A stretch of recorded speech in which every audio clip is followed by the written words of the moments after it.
everybody, and welcome to the media show on the Pod TV network. I'm Nick Pallavito. I'll be your moderator for today. We're going to bring in our highly esteemed panelists from Southern California. We're bringing in Rick Rosner, a former writer for Jimmy Kimmel Live. Sounds to me like a lot of former writers right now, since the writers are on strike. So nobody's doing anything. Another person who does a great job at doing nothing is from Northern California, the author of Just for Dummies, a FIDE master. We'll bring in Jim Eade, who's not on strike to my knowledge. He's still selling his book.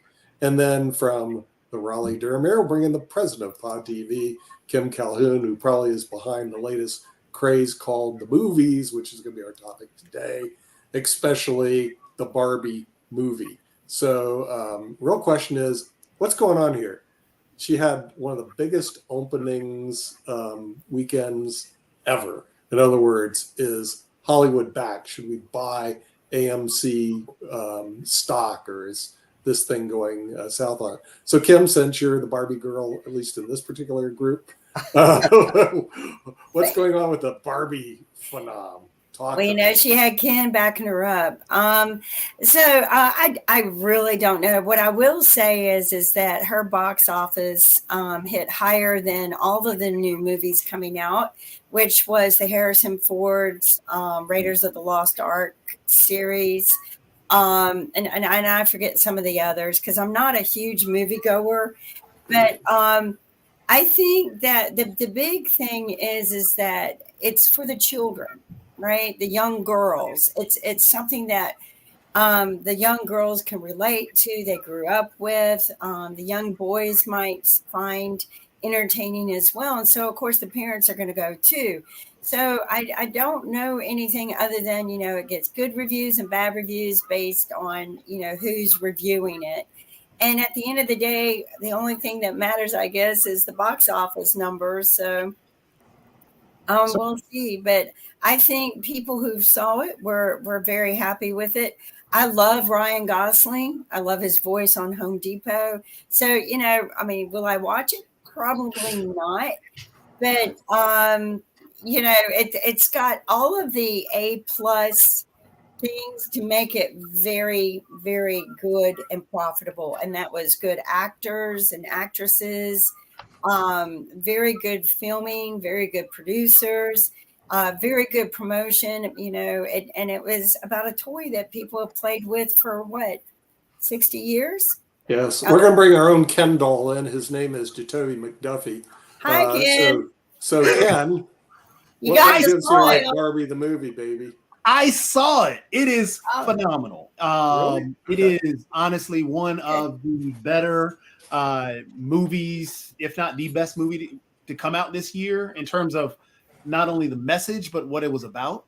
Sure, it was about a toy. However, we all understand the history of Barbie and how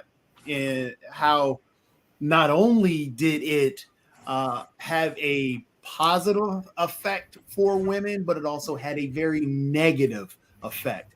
They addressed those things in the movie, which was phenomenal to do. They actually, it was more a mockumentary into a movie about a positive message for not only young women, men, young boys, girls. I mean, it was very well done, and they even stuck the landing, which is very hard to do with a movie like that. Kim, the acting was top notch. The characters were perfect. The funny part is every character in there was an actual real Barbie or Ken doll. It was actually a real toy. So you can actually look these things up that were in the movie. They even highlighted Barbies that were discontinued and gave reasonings why they were discontinued. They gave the only one that they didn't really name, but they actually even highlighted because he was in the movie. He got the nickname. I shared a document about it because I didn't even know the history on it. So one thing that Barbie does, or one thing, and I think this is what got a lot of people upset. Well, some groups now upset at a doll, the same group that's upset at rainbows. They keep yelling out, well, this movie was woke and it has too much woke information about it. Well, that is honestly what Barbie was meant to be. That is what X-Men for guys that love comics. That's what that is about. It's about society and actually bringing light to individuals and trying to tell young girls and young women you can be anything, just be powerful. But the imagery and everything else was also lost, a problem that came along with that. But then Barbie began to open up, which is actually nice that Barbie began to really see that and branch out. And honestly, that's what the movie was about, is that it really branched out and told what Barbie wanted to be and what it was meant to be. And it admitted to its own problems. And Kim, it went in depth, which I think is educational for not only young women, young girls, but especially men and boys to understand what women have to deal with. And it explained from a woman's perspective what they have to deal with and how they see themselves and how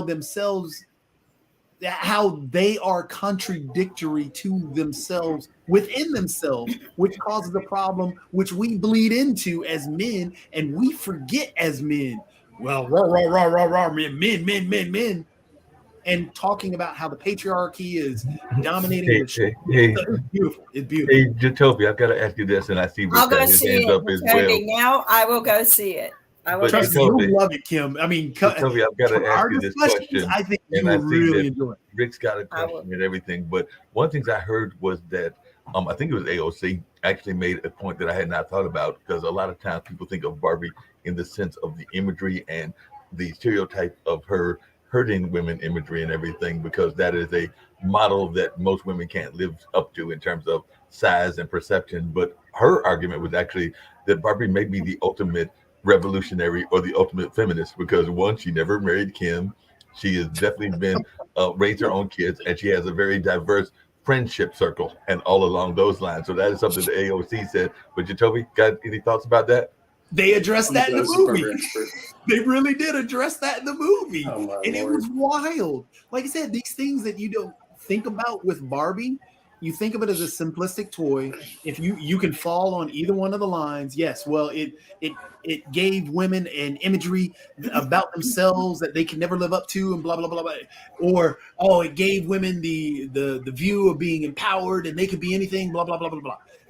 But it addressed those issues. And that was why I say, it was a mockumentary, and it even at one point they actually had, and they don't tell you until later, until you read about it, but they actually have the person Barbie was the inspiration for Barbie in the movie. That's why I say it's a mockumentary about the actual toy, the history of Mattel, even talking about how Mattel focuses. And you think about Barbie, Barbie is run by a company that dominated by men, and the idea behind pushing and selling by men, and even that thought process of the men behind. It's well done. Hey, we'll see Rick, I know you got something to say. I was just going to ask. I did not know there was a robotic engineer Barbie until recently, but apparently that's one of the newer Barbies, is the robotic engineer Barbie. All right, so Barbie's running 90% on the movie review site Rotten Tomatoes. 9 out of 10 people who saw it liked it. Did 155 million opening weekend.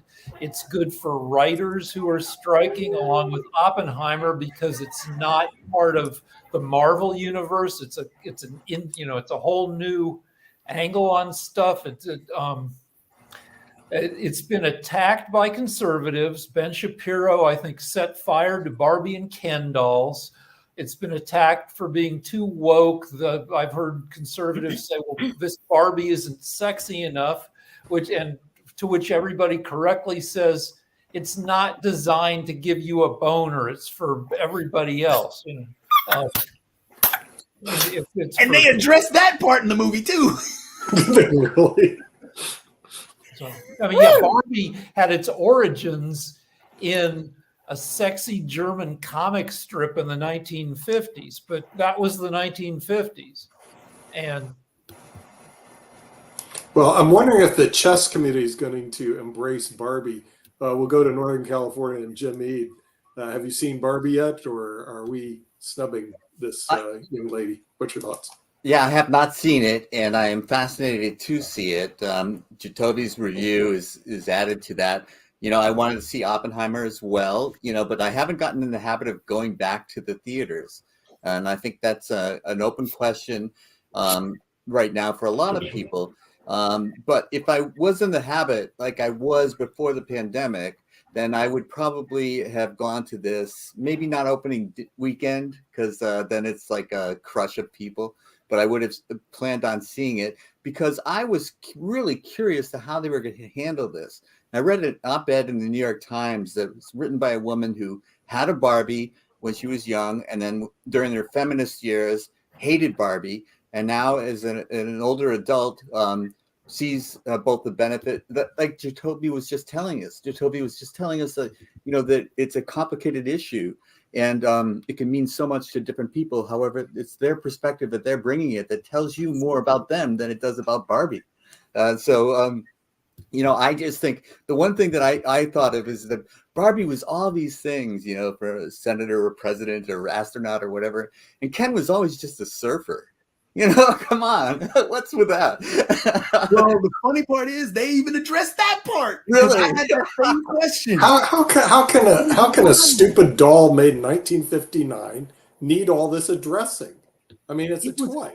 What's the big deal? Jacoby? It's because the toy itself was supposed to be the model woman, and we tried to take a woman and say this is what a woman should be. And she Even was women ubiquitous. tried to do that. She was everywhere.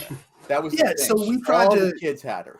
Yeah, so we tried to simplify exactly what a woman was, and we didn't realize that we were doing an extreme disservice to women, that they aren't as simple as that. And that's what the movie was about, is that, hey, we have to stop trying to simplify an individual, a group of people, a women into, hey, it's this tiny doll. That's all you really are. You're this doctor. Hey, you can be a doctor. You can be this pretty doctor. That's not what the doll was meant to be. And that's what the movie was trying to express and dissect, basically, is that it's more complicated than what we're trying to make it out to be. And Margot Robbie did a phenomenal job. I'm a big Margot Robbie fan. Her doing Harley Quinn with the DC stuff, she does a phenomenal job there. And her other acting stuff, I wish she would go to the MCU and bring her talents there, because I think she could do a phenomenal job and bring some depth to a lot of the characters that people are begging for depth from in the comic book universe. But what she did with Barbie, she brought out a lot. Even Gosling did a phenomenal job with Ken, because again, addressing that, Ken's just there. Well, they addressed Ken just being there and why Ken is just being there. And then why should Ken just be there? Yeah. So it's just wild how they dissected things and the issues that if you really go and watch it and really watch for the message and what they're trying to tell you, and look at our society and not look at it as, oh, well, it's woke. Well, we got to drop the idea of what, trying to make up this whole woke stuff, and just try and get an understanding and an empathy towards other individuals, because that's what the movie was. It's talking about still trying to get my head around she's not sexy enough. Yeah. I mean, that was Margot Robbie's not male. It's hard to believe. That's the Margot Robbie's not. Margot Robbie is one of the most beautiful women out there, and saying that she's not sexy enough, I don't get that either. I wouldn't even go there. Just quick question for you, because along those same lines of Barbie, there is another sport that is out there, and it is a sport, but it is part of the media landscape as well. And folks are saying that it is going to get a big boost because of two incidences that are going on, and it may even be the super boost that it is always needed. But I was wondering your take around Lionel Messi, who is a male superstar, and him joining the American soccer and then the Women's World Cup. And is that going to be a Barbie boost similar to what we're seeing with the movie and the impact of Barbie on the economy? Are we going to see that in soccer? We're going to see a bunch of folks, including folks from other cultures, playing soccer more than we used to because of Messi and the Women's World Cup. Well, soccer has always been a growing sport. I mean, it's the world's number one sport. It's always been growing. Lionel Messi coming to Miami isn't going to have an effect on the Women's World Cup because men's and women's soccer have always been kind of separated, which oddly enough is that, women have always been the best. We should have been behind the women more so than the men because the women were winners and we love winners, but for some odd reason, when the winners are women, we kind of avoid that situation. It always confused me about that. But yes, I don't think it's going to be a big boom for the Women's World Cup. I wish people would watch more of the Women's World Cup, especially with Megan Rapinoe's last appearance at the World Cup. But no, we're going to get caught up in everything else. And like I said, Lionel Messi, it's not going to have a big boom that I guess, it's going to dominate and now catch up to football. No, football's but Jim, and I'm going to get to you and Rick and everything. There is another sport that I love dearly. I've loved it ever since being a school person. But the person that is the biggest person in this sport now, they are big, not so much because of their on-the-field antics, but because of their Instagram and other antics that they do as part of their social media branding. Because I am a former runner. I really sucked, but I was a former runner and all of that. So I love track and field. But I don't think anybody pays attention to Sha'Carri and the other racers except for what they're saying on their social media. They might see that they won, but it's really what they're doing on the airport and all their social media stuff that is the big draw conversation. So what's y'all's take on that? Because every time I see the track stars, it's all about what they're doing on their social media, not what they're doing on the track people. Mark, before we change it off the Barbie subject, because I want to go back to Barbie for a second. Yeah, I've worked on productions where the key people are schmucks, and that's a disaster. And I've worked in productions where the key people are smart. On Barbie, on Oppenheimer, Greta Gerwig, writer director, Margot Robbie, Ryan Gosling, all really smart people. Christopher Nolan on Oppenheimer, making a hugely smart guy, making a movie with a smart cast about a bunch of geniuses. You work with smart people. Hollywood has the reputation of being vacuous, but smart people bubble to the top, and productions done by smart people have a much higher likelihood of being entertaining and successful. Definitely agree with that. Honestly, I don't. Well, Rick, actually, you can answer this better than I guess any of us can. There was a list put out by Bob Iger talking about the mistakes that have been made by Disney and why people are falling off the superhero movies. And one of the things on the list he put were the jump to the TV shows. I thought the TV shows were very well done by the whole Marvel setup because I thought, in agreement with you, they used smart people to make actually a good show. They used great acting and talent and great writing. And She-Hulk, for example, did a great, going back to a mockumentary, but that's the way she was in the comic books too, which people didn't realize. Breaking the fourth wall, talking directly to the viewer. She was the one that did it more so than Deadpool, and everybody jumps on Deadpool. Oh, well, that was so cool. No, but She-Hulk was the real one. Fleabag was the one that I loved for that. But yeah, so when they jumped to the TV shows, I thought they utilized smart writing, smart people, and smart directors. What do you feel is the drawback to why people are getting burnt out? It's the limited series problem, where if you're going to make a Netflix series or a Disney series, whatever, you got 8 hours to tell a story that could be told in 2.5 hours. And I personally, I don't know, like Jessica Jones and that the whole second tier heroes in Hell's Kitchen. I want things boiled down. I always fall asleep 90 minutes into a 3-hour superhero movie because it's too much. I want it compressed. And I think that might be a problem with some of the TV stuff. Ms. Marvel is going to be the first MCU show broadcast by a regular network, ABC.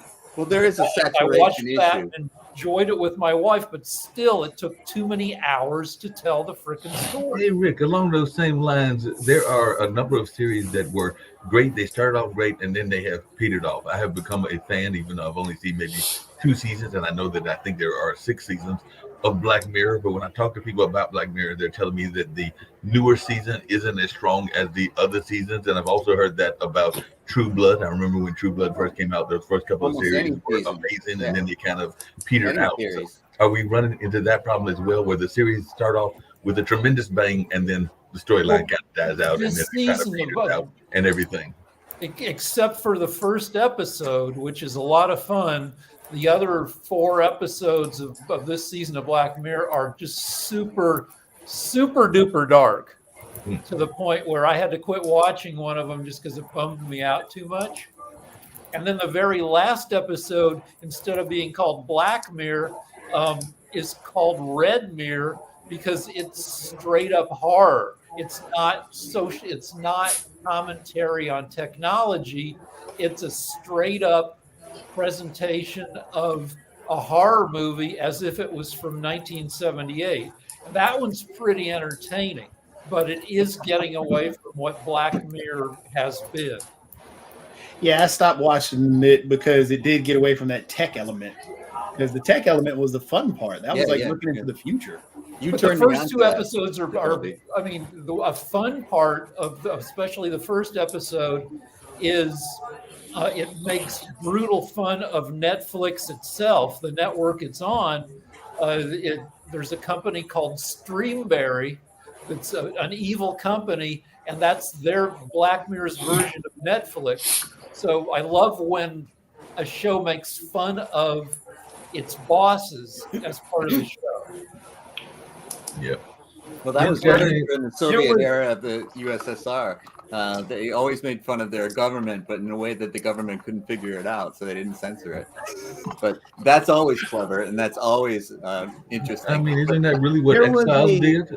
X-Files really picked on the government constantly, and a lot of people think that some of the things that we're seeing now were things that were predicted in X-Files and in a number of other science fiction from back in the days. But I definitely would agree with that X-Files may have been a precursor, and some people would even, those that are into conspiracy theories might be like that they had an inside look at what was going to come. And the same can be said, and I know Jacoby knows this episode for The Simpsons, because The Simpsons predicted the pandemic and Trump way before either one of them happened. Rick, do you have, well, actually everybody, since I guess we're all in agreement about the length of seasons and so on and so forth, because for example, Game of Thrones season 8 was the worst Game of Thrones season, if not, it's so hard to sustain quality like that. Yeah. So Andor, the director of Andor, said that they were going to focus only on 2 seasons because they feel that it would peter out after the 2-season mark. And there are some other directors who have said that as well. Because I think at one point, the guys, I cannot remember the guys who did, the showrunners who did The Last of Us. I can't remember their 2 names. But they were only going to do, I think, 1 season, 2 seasons of The Last of Us because they said the same thing. However, now because they're going to break the actual storyline for the second game into multiple seasons, they're going to push it further. Are you in any agreement with that? That the shorter the I guess when you're talking about compressed, I guess you would agree that I'll let you answer, but yeah, the 2-season mark like being what Judd Apatow does. When Judd Apatow makes a comedy, he makes comedy movies. He knows all the funniest people in Hollywood, and they do script read-throughs. He'll just get like a dozen of his friends, and they'll get in there, and for every line, they'll come up with 3 or 4 other lines that are funny. So they were able to release 2 versions of the movie Anchorman just because they had so many alt jokes. Yeah. They could do the same movie all over again with a whole different set of jokes. That's what Mel I don't Brooks used to do. Well, all I care about is entertainment density per unit of time. You can make as many seasons as you want, as long as you Deadpool it, as long as you Apatow it, as long as there's enough interesting, weird, funny, dramatic stuff to fill each moment. Well, what we have here are 2 competing things. One is the quality of the writing that makes it so entertaining to begin with. And then once it's successful, then you have the financial interest take over. And they want you to keep buying this product that they're selling you. And so then even if the quality goes down, they're still pushing it out there.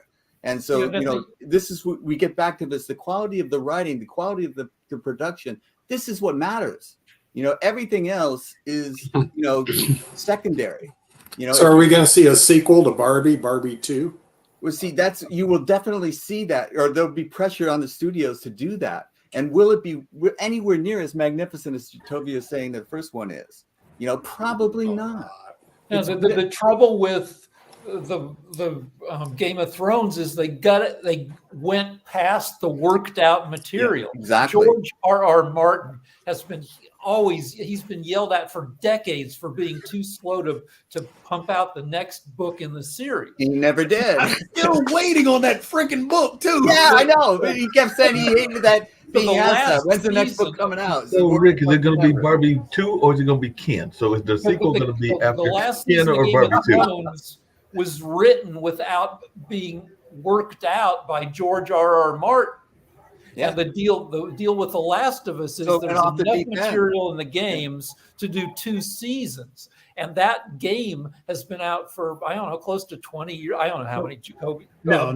Hey, Rick, just real quickly. Actually, get too far out beyond the worked out material, there's the risk that what they come up with will suck compared to this. Well, you got the allegiance to the original. I got a question for Rick, itself. and it's a very important question because I think a lot of people, even with the strike, are having a misconception. And I know that there were some very well-paid writers, but I think even on the TV series, and I've never written for a TV series, you have, Rick, are not paid the kind of wages that the general public thinks that they are getting paid. So I'm being very serious. Could you give us an explanation of some of the pay scales that exist? Because I think some people are thinking that the writers, and I'm not saying there are writers, are making a boatload of money when I know. All right, so here's the deal. Here's the math of it. Yes. When I was writing, I got paid about $3,500 to $4,000 a week, which is good money for 2010 and still decent money for now. But the idea is at any given time, only half of writers are employed. So that $4,000 a week is intended to get you through the next 6 months when you don't have a job. You get paid highly and you get residuals to get you through because there are plenty of, it's built into the Hollywood system that there are going to be long periods of unemployment, long periods where you're developing ideas on your own, and then you come and you pitch. And I talked to a producer who said you have to pitch 100 times. You have to have 100 meetings on average to sell a show.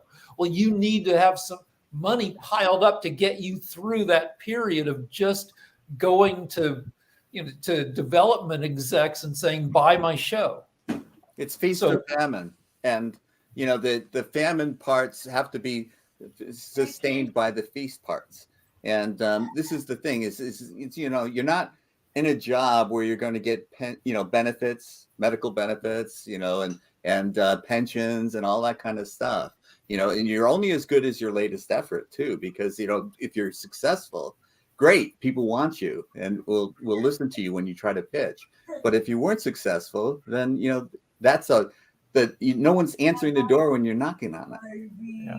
You have to get health benefits in SAG and in the Writers Guild. You have to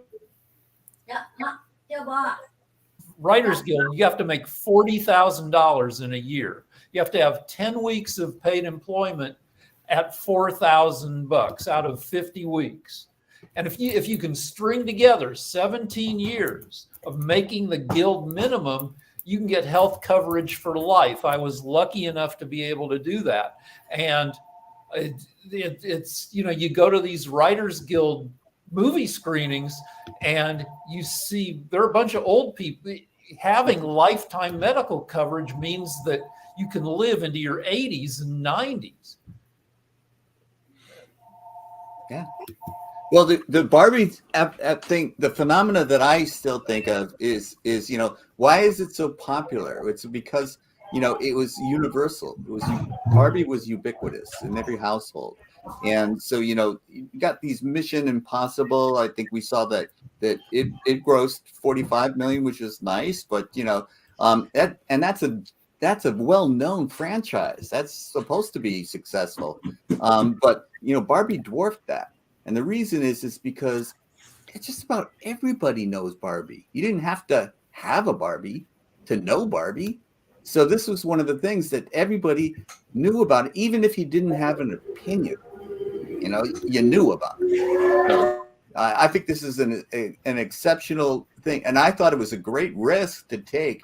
And I'm just thrilled to hear and to read other Jacoby's analysis and other people's analysis that they pulled it off. Well, there's another movie that's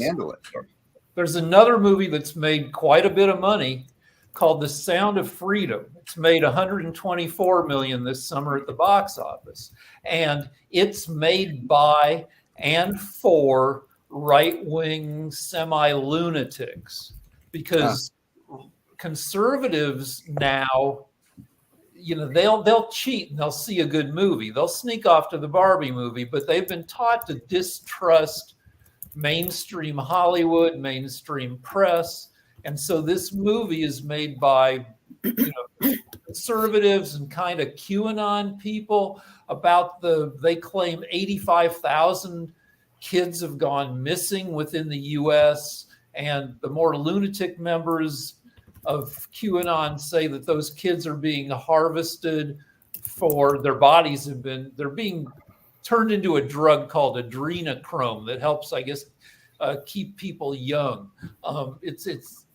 But you know, this movie's made 124 million because conservatives want entertainment too, though it's suckier entertainment made by generally dumber people.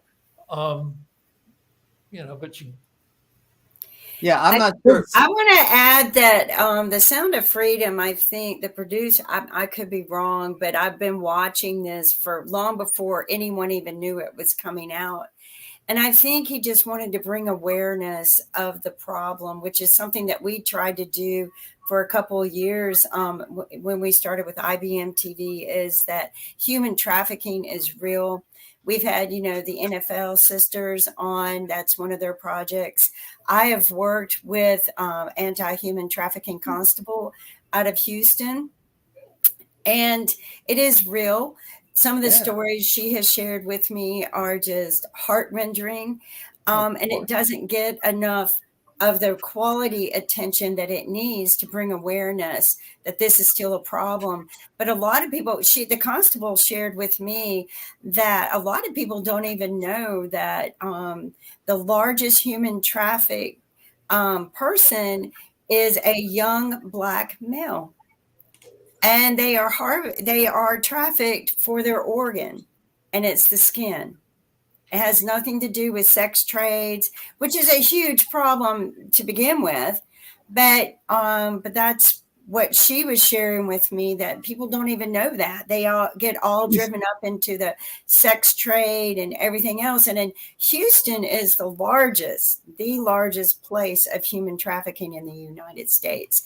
I think Miami might be next. I could be wrong, but I think that he, you know, the producer's initial intent was to say, let's bring awareness out to this problem.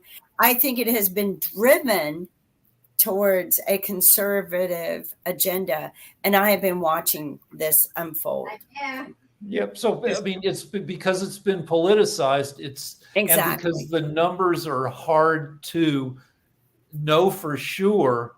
A lot of people are in my position of not knowing exactly what to think like from conservatives, we hear that 85,000 kids have gone missing. And then from the other side, if you do research, you find out that the 85,000 is kids who the government made contact with, immigrant kids. And then once they were situated, the government either reduced their tracking efforts or they lost track of the kids. And what you're saying is that there are huge abuses going on. Well, I think we have to be really careful here in two ways. One is to label these things conservative, because everybody is against human trafficking, across the political spectrum. And also there's these wackos on both sides of any issue. And the wackos that are saying that they're being harvested for use and that sort of thing. We have to take that stuff with a grain of salt. But I wouldn't label it conservative. I mean, there's wacko theories all around us.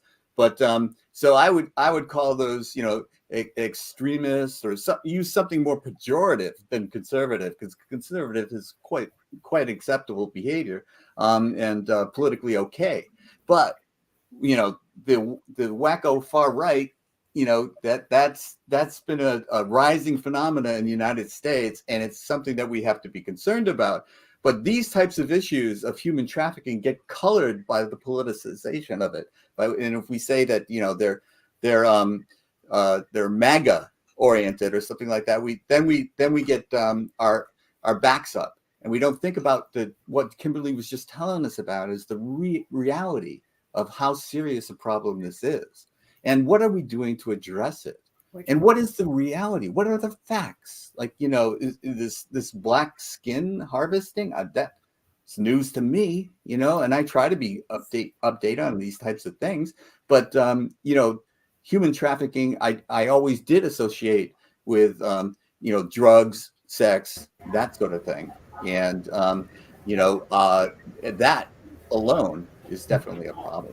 But Jim, there's a couple of things. One, there are definitely some people that are in that space doing research and doing advocacy work that are coming from various communities. I was actually trying to remember the young lady's name that I have met a couple of times through 3 Srinivasan, and she's very much involved in that space. I believe she's in the DC area, and I'm trying to think of her name, even though she's been on the show.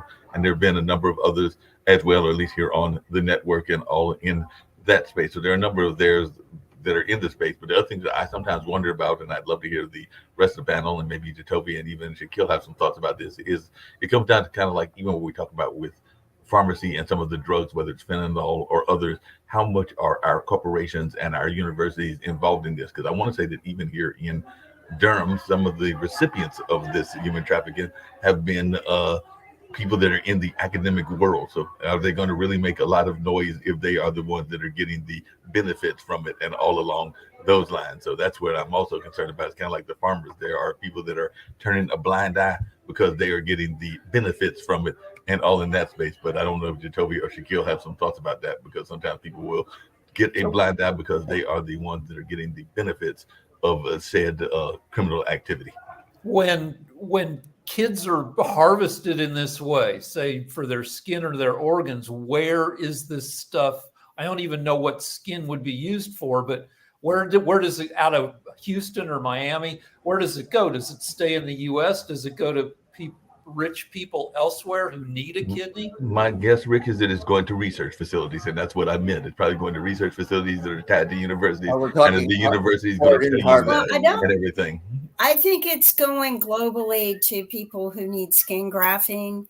Very, wealthy people pay a lot of money for the organs, whether it's skin, a kidney, sure, the eyes. organs I get, yeah, the skin right. grafting, So I think that a lot of people, I think, Mark is right. Maybe it does go to a lot of research, but I would hate to believe anyone in the United States would buy these off of the market like that. I'm glad that Eduardo took the initiative and his own money to make a movie, good quality or bad, whatever you want to call it, to bring I was unfair in saying it has brought a lot of controversy and awareness that I think that was very necessary. And I hope that it continues to grow. I watched the movie mainly because I kind of watched him build on the promotion of the movie when he first completed it way back, several months ago before you even heard about it. And I was thrilled to see that somebody did something like this, that he took the money out of his own pocket. If he gets rewarded for it, great. I mean, that was a huge box office that he got out of it, but he promoted very hard. Promoted very, very hard.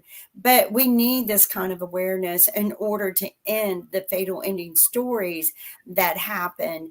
And it's still existing today, even with this movie. And then I see a lot of celebrities come on board and they're using this to promote their own agendas. Well, fine, get out there and help stop the problem. And I think we can. I mean, there's millions and billions of people on this earth, and we turn an eye to this? Come on. You see somebody picking up a kid that should not be picking up a kid, stop it. You've seen the movie. Is the movie and the movie's worthwhile, right? Because I loved watching it. The quality was a little not my taste, like the quality. I knew what to expect, but I was so impressed with the message and the way that he brought out the human and humanity aspect of it. And yes, it will. If it doesn't make you cry, then you're missing something. If it doesn't move you in any way, you're missing something, because it is all about what's really happening and the humanity of it. My question is, because I think we can all agree with James that, yeah, we're all against sex trafficking. And a spotlight, of course, should be on there, but how to put that spotlight on there, I think, is where the concern, I think, for me is. I don't want to speak for Rick, because it sounds like that's what Rick had alluded to at the beginning with the movie itself.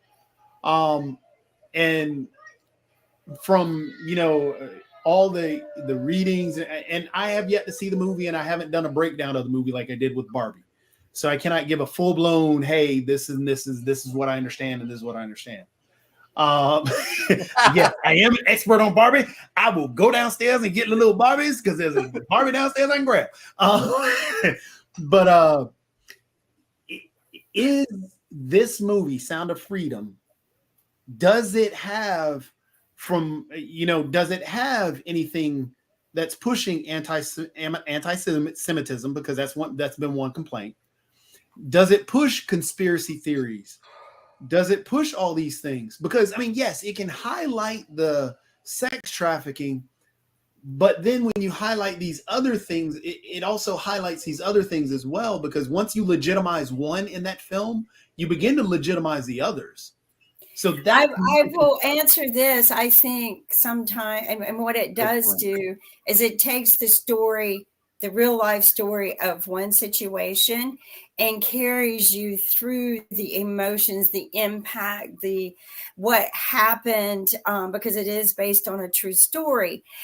And I think sometimes, in order to bring out the awareness and make people very well awakened to what is going on, to the reality of it, you have to tell that story from A to Z. He didn't go all over the place. He picked one story that touched his heart and said, we need to expand on this. We need to bring exposure to this. Okay. And I believe that it will open up doors to other stories. But why can't we just change it? Like I said, there are billions of good people in this world. Why is this happening? And again, like I said, I think my point is, yes, taking that one story and running with it, and telling that individual story, but the extra baggage that people are talking about, I think that's where the concern, because if you're taking and running with that one story and bringing along the baggage of conspiracy and bringing along the baggage of QAnon and all the other things, does that not cloud the message? Does that? That's a very good point. But the issue is that in the film, or is that just people using the film for their purposes? Yeah. And that's why I'm asking the question, because I haven't seen it either, so I can't answer that either. I mean, from everything that I've read, and you're the only individual that said, okay, well, we're just going to stick with this, and this is what I'm going to talk about.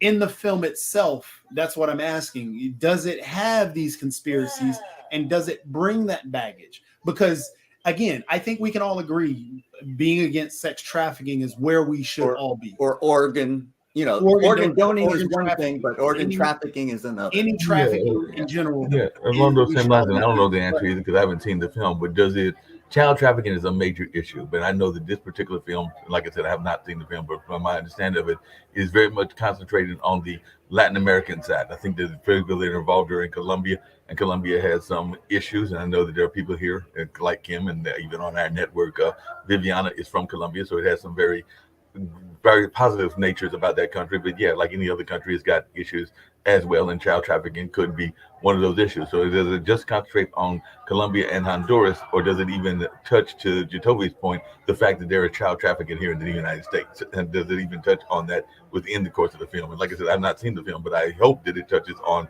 the global aspect of this issue, and even maybe it has some call to action, because I've seen movies where there's a call to action at the end of the movie as to what to do. Like we know there have been movies about mental health and suicide prevention, and they will usually run the 988 number at the end of it, so that if you have been in those situations, you can have a call to action. And like I said, I've not seen the movie, so hopefully there's a call to action at the end of the movie saying that this organization has sponsored this going on, and if you know of this activity in your country or in your part of the world, get in touch with X, Y, and Z organization or X, Y, and Z number in order to try to alleviate it, and all in that space. That's what I'm hoping they did, but I didn't see it, Kim. So did they have any of that within the movie?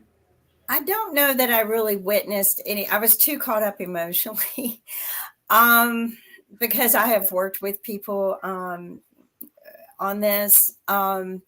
I didn't really see a call to action as much as after the movie, the producer, after he finished it and was trying to get money to fund it, was calling for some calls to action. And he is going, as high up as he can, talking to leaders, world leaders, getting their support in all of this. He just spoke with Donald Trump, who said he's going to step forward. Well, gosh, Donald, you could have done this, when you were in office. Why didn't you do it then? Instead, he cut budgets for it. So, I think that you're going to see a lot of people, because of this movie, use it for their own personal agenda rather than do the call for actions that we need. How do we teach children if you're in a situation where you've been kidnapped? How do you get out of it? We have the little hand signs, we have all of these little things, but are they really saving us? If I had a child today, hands down, they would be wearing a tracker if I had to surgically embed it in them myself. They would be wearing a tracker. But Kim, along those same lines, and I'm going to localize it. I know y'all get tired of me localizing things sometimes, and I'm going to mention something to Jacoby within the show that I think people can do globally.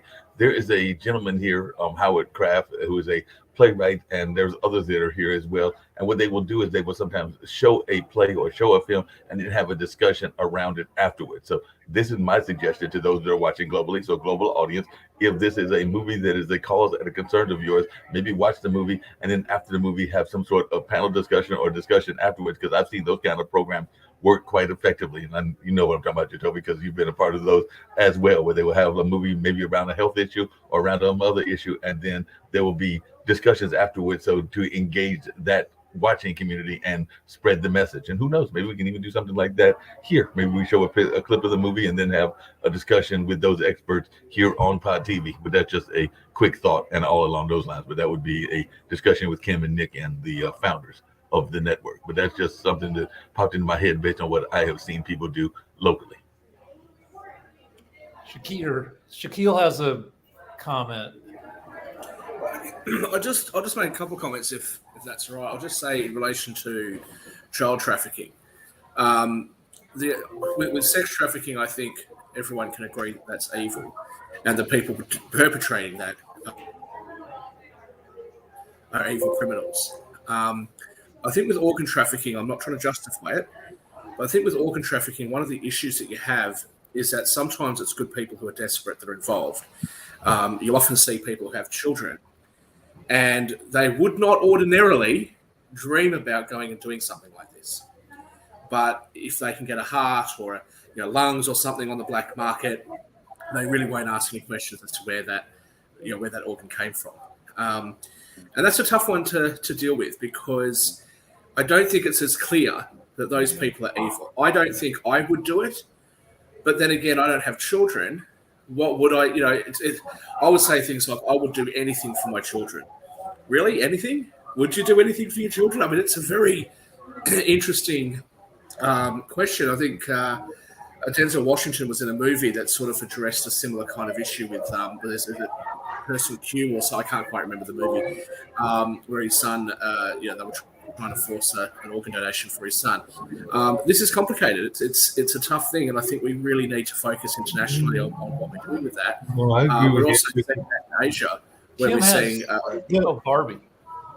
The movie you're also talking see- about, Shaq, is Somebody called John gave Q. this to me many, many years ago, and I put it in my closet to keep Oh it. my goodness. Well, It's worth a lot wish more I now. had the Barbies my mom gave me, because they still had the blue dot at the bottom of them, their foot. But yeah, so somebody Like gave Barbie. this to me, and now maybe she's she worth might, something. she might Yes, be my worth something. wife Googled But this. Shaquille, We have just really 5 quickly, to we your have- point and everything, I did want to get back to Barbie. I know we're wrapping up, but to your point, one of the most powerful episodes I saw, and I can't remember which one of the criminal shows it was because I watched a number of them in rerun, but it was literally what you just said. It was a father that was literally kidnapping the doctor because he was forcing the doctor to do the surgery because it was life-threatening surgery. I and think, all I of think that. that's So the basically movie kidnapped the David just doctor in order to do John that. Q. But And that was if I could just add, that, add to what I that was saying. Barbie in a box. My wife you say, Googled Shaquille? it, 'cause we have some Barbies in boxes. That they're worth like $100 now, thanks to the Barbie movie. So Right. don't take her out of the box. Never, Never. Don't never. forget the butt. But to your The box question, has never been open. yep, not open. But box your has never question, been open. Shaquille, it was literally at the end, the father actually died because he was willing to make that sacrifice, and there was very much a touching episode and all of that. And like I said, it was purely fiction, but it's probably based on real life for all I know and everything. But yeah, that's a difficult decision. And like If I you, could I just don't come have back to any kids. that. I want to If I could mention come back one to the more point. threat to the movie box office, which is COVID is surging again. Everybody's pretending COVID is done, but if you look at wastewater virus levels, that is, nobody reports COVID anymore. We're all pretending it's gone. But the sewer systems in Los Angeles and many places around the U.S. report how much virus is in sewage, and it's doubled in the past month in Los Angeles. Oh I man. mean, well, it may not sound like a lot, but there was about 10 episodes of norovirus Thank you, Rick. Thank cruises you and for everything, that. and that's recently happened. And so that's the travel industry can ultimately impact the rest of the world and everything. And some people are dismissing that because they're like, it's the norovirus, which is supposed to be the lesser version and everything. But it is still out there. I would agree with you on that. There are a lot of, Rick. there's a bunch of viruses out there, often in combination, because apparently COVID messes up your immune system and makes you vulnerable to all these exotic viruses. So you can see kids being brought to the hospital with 2 and 3 different weird infections. On another, and also there's an odd malaria outbreak in Florida. An interesting note, though, I'm curious about the gray area that Shaq was talking about, because I think, Shaq, that's where you were trying to get to, is not deciding if a person is good or evil just based on their deeds because of what's behind it. But I'd love to hear more about what you were just saying on that. What I was going to say was that we are seeing that in Asia a lot, where people will make those sorts of judgments, and sometimes out of desperation. But we are also seeing that parents will have a child because they are hoping that child can be a donor for their first child and things like that. But a more pressing issue is that we actually have a shortage of organs, and there has been a number of cases where mortuary assistants and funeral homes have actually harvested these organs illegally and sold them on the black market in order to meet this demand. I would say that we need to have a campaign that, look, if you don't need your organs now because you've died, please give them away. Because there's so many people that need them, and that's where we need to have some focus. And so I haven't seen this movie, Kim, because it's not out in Australia as yet.